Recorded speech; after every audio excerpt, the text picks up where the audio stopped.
ما هو التنظيم الذي ارتبط اسمه بكثير من الأساطير والشائعات منذ القرن الثالث عشر ميلادي؟ من هم فرسان الهيكل أو فرسان المعبد؟ ولماذا أنشئ تنظيمهم؟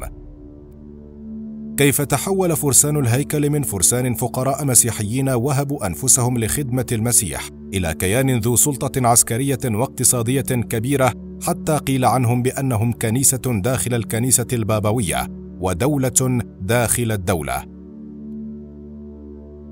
كيف انتهى الحال بتنظيمهم بعد عودتهم من القدس عندما دخلها صلاح الدين في معركة حطين؟ كل هذا ستعرفونه في فيلمنا الوثائقي، فقط ابقوا معنا. نرحب بآرائكم ومقترحاتكم التي تتوافق مع سياسة قناتنا فيما هو مرتبط بالمواضيع التي من الممكن أن نعرضها عليكم. شكرا لكم.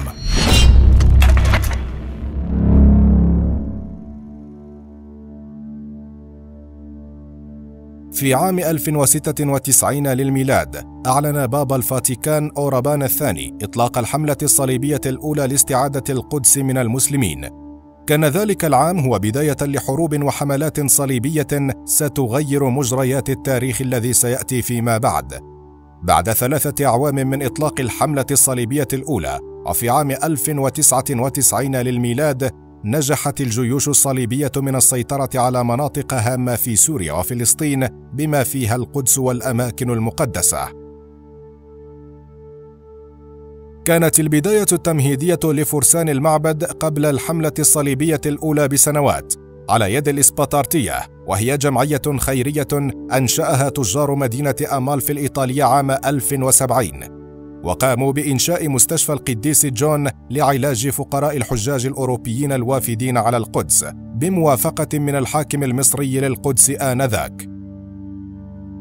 ظلت الإسباتارتية مكتفية بعملها الخيري إلى أن بدأت الأمور تختلف اختلافا جوهريا بعد انطلاق الحملة الصليبية الأولى واحتلال القدس عام 1099. قد نتج عن سيطرة الصليبيين على القدس غضب المسلمين الذين لم يكفوا هجماتهم لاسترداد القدس، حتى طالت هجماتهم قوافل الحجاج المسيحيين وشكلت خطرا على وجود الصليبيين هناك. وهنا بدأ تحول عمل الإسبارتية من العمل الخيري إلى العمل العسكري. وسط حالة عدم الاستقرار خلال الحملات العسكرية الأولى، ظهرت مجموعة صغيرة من الفرسان الفرنسيين في القدس على استعداد لتقديم حياتهم من أجل المسيح. تقول المؤرخة والكاتبة هيلين نيكولسون عن الظروف التي خرج من رحمها التنظيم: كل الطرق كانت خطيرة جدا، لأن كل ملاك الأراضي على جانبي الطريق كانوا يرون أن من حقهم الحصول على مقابل من كل شخص يعبر، أموال حماية إذا أردت تسميتها. بعض المجموعات قررت عدم الدفع والقتال، لذلك لم تصل إلى القدس بعض أفواج الحجاج، لأنهم إما قطعوا إلى أجزاء وإما سجنوا، مضيفة: كانت الدولة تحتاج إلى مقاتلين وليس لرجال يصلون. في عام 1118 انبثق عن الإسباتارتية مجموعة فرسان فرنسيين تحت قيادة فارس يدعى هيو دي بانيز في إقليم شامبانيا بفرنسا. قاموا برفع طلب إلى حاكم القدس الفرنسي بلدوين الثاني والبطريرك جاريموند في بيت المقدس.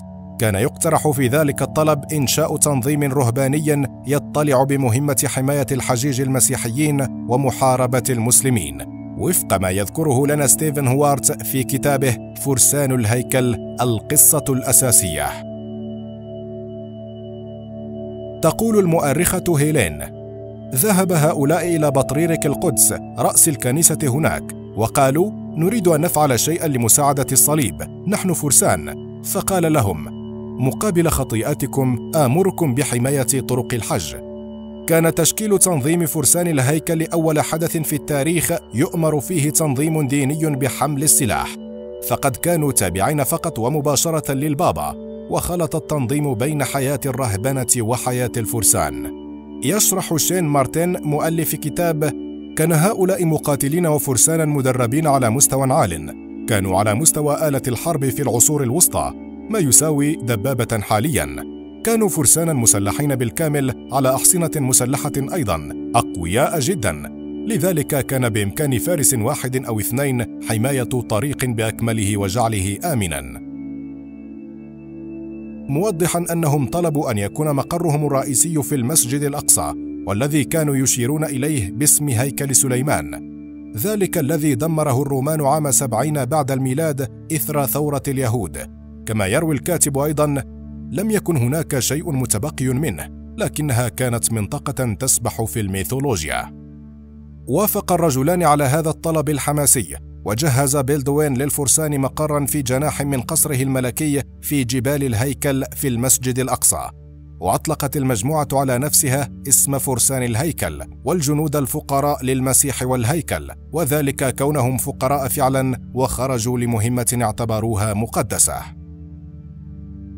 حسب ما جاء في كتاب صلاح الدين والطوق الحجري، بعد مرور 10 سنوات على التأسيس والعمل الجاد، أعلن البابا هورونيوس الثاني اعترافه بفرسان الهيكل عام 1129. كانت هذه نقطة تحول ضخمة في تاريخ التنظيم، إذ نال الصفة الرسمية البابوية وأذن لهم بارتداء ملابس الرهبان. حصلوا على امتيازات كثيرة كإعفاء أعضاء التنظيم من الخضوع للقانون المحلي، وأصبح لهم حق اجتياز جميع الحدود الأوروبية بحرية تامة. ستخلق هذه الامتيازات إضافة إلى امتيازات أخرى سندركها تنظيماً عسكرياً دينياً هو الأشهر في تاريخ العصور الوسطى، والأطول في تأثيره منذ ذلك الوقت حتى يومنا هذا. ابقوا معنا. إذن، ما الذي جعل مجموعة فرسان من فقراء المسيحيين وهبوا أنفسهم وحياتهم لخدمة المسيح بهذه السطوة والنفوذ العسكري والاقتصادي؟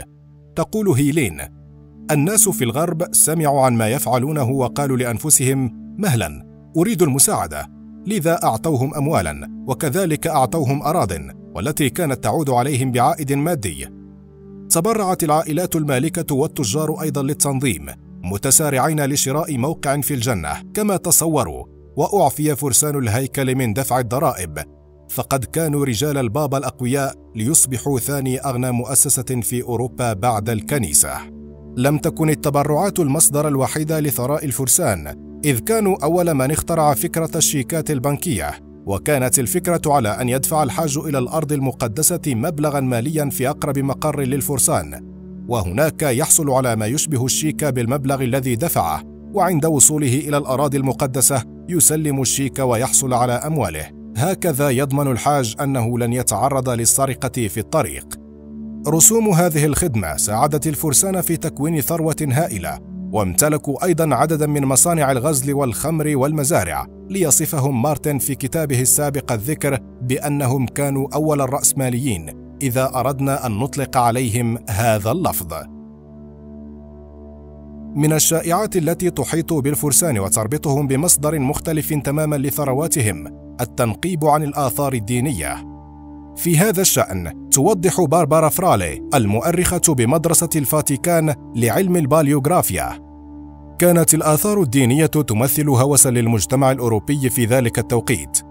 كان الناس يؤمنون بأن تلك الآثار أقرب الطرق للمس الرب. كانت أشهر الآثار الدينية التي يسعى خلفها الناس تقبع في الأرض المقدسة حسب اعتقادهم.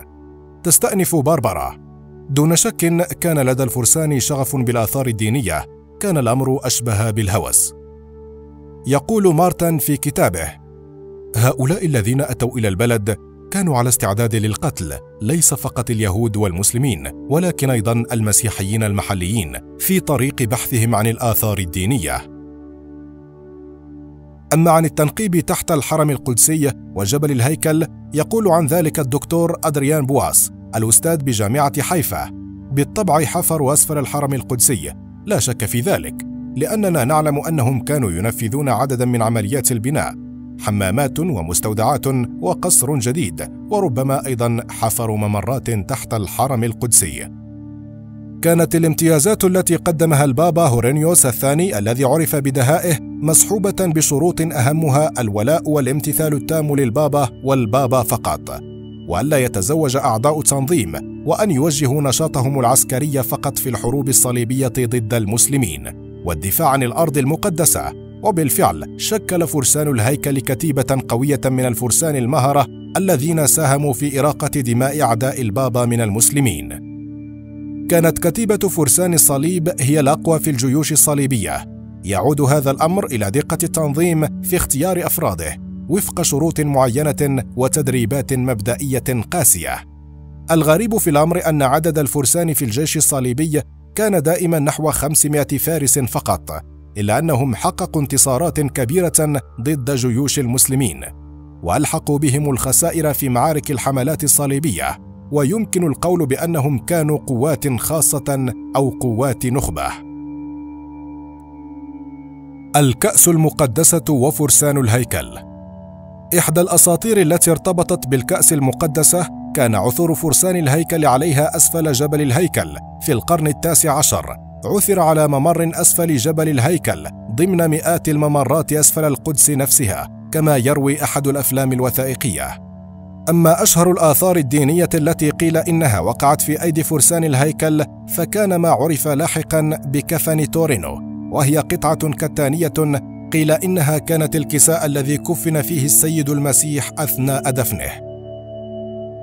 أما الأهم فكان ما أطلق عليه الكأس المقدسة، والتي استخدمها المسيح في العشاء الأخير حسب بعض الأساطير، وقد وصفت بأشكال عدة، إذ قيل إنها ليست كأسا بل طبقا مقعرا، وارتبطت في الأساطير بحملها قدرات شفائية إعجازية، إذ يعتقد أنها الكأس التي شرب منها المسيح في العشاء الأخير، وأن يوسف الرامي جمع فيها دماء المسيح عند صلبه. لأن كثيرا من الأساطير أحاطت تحديدا بالكأس المقدسة، فإن المؤرخين فشلوا في معرفة الحقيقة من الخيال، إذ إن وجودها في ذاته محل شك. لكن إحدى الأساطير التي ارتبطت بها الكأس كان عثور فرسان الهيكل عليها أسفل جبل الهيكل لتختفي مع كنزهم إلى الأبد. فأين ذهب هذا الكنز؟ بعدما يقارب 100 عام من النفوذ والسطوة لفرسان الهيكل، كانت معركة حطين التي انتصر فيها صلاح الدين الأيوبي نقطة انكسار وتحول في تاريخ فرسان الهيكل. ففي عام 1291 للميلاد غادر فرسان الهيكل بيت المقدس. عاد الفرسان إلى أوروبا ومعظمهم إلى فرنسا. في الوقت نفسه عين جاك دي مولاي قائدا لتكون المواجهة الجديدة ضد عدو مختلف، وهو الملك الفرنسي فيليب الرابع أو فيليب العادل. دون الحملات الصليبية كان الفرسان ضعفاء، كانت بنوكهم ممتلئة بالأموال الصليبية، لكن وجودهم كان دون هدف حقيقي. أما فيليب فكان يعلم ذلك، كان ملكا طموحا ويرغب في أن يصبح أكثر الملوك مسيحية في أوروبا، ولم يكن يوقفه شيء للوصول إلى مراده سوى المال، العقبة التي رأى أن الحل لتجاوزها في خزائن فرسان الهيكل.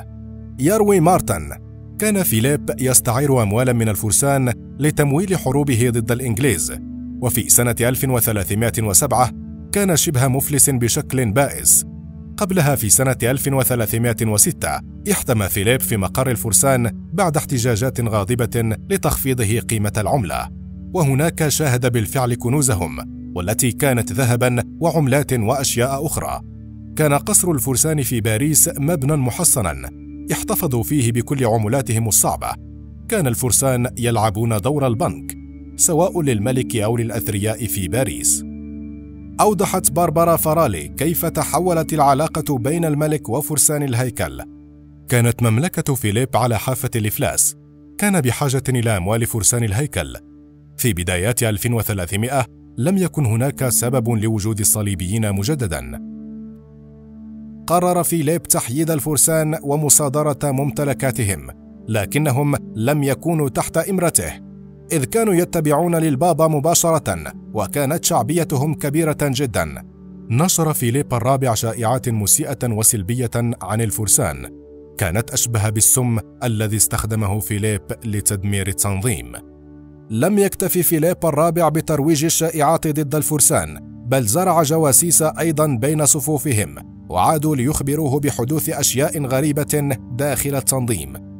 في عام 1307 بعد تدمير سمعة التنظيم، كان الوقت قد حان في اعتقاد الملك الفرنسي لجني الثمار، في يوم الجمعة 13 من أكتوبر تحركت قوات فيليب لتقتحم مقر فرسان الهيكل في باريس، وصدرت الأوامر في أنحاء فرنسا باعتقال جميع فرسان الهيكل. كانت عملية سلسة ومنفذة بشكل جيد ودون أي تحذيرات. تقريبا جميع الفرسان في فرنسا ألقي القبض عليهم. يحكي مارتن: وبعد 6 أعوام من التحقيقات التي تدخل فيها البابا كليمنت الخامس الذي كان أشبه بدمية يحركها فيليب، اعترف القائد دي مولاي ليعدم حرقا، معلنين نهاية التنظيم إلى الأبد.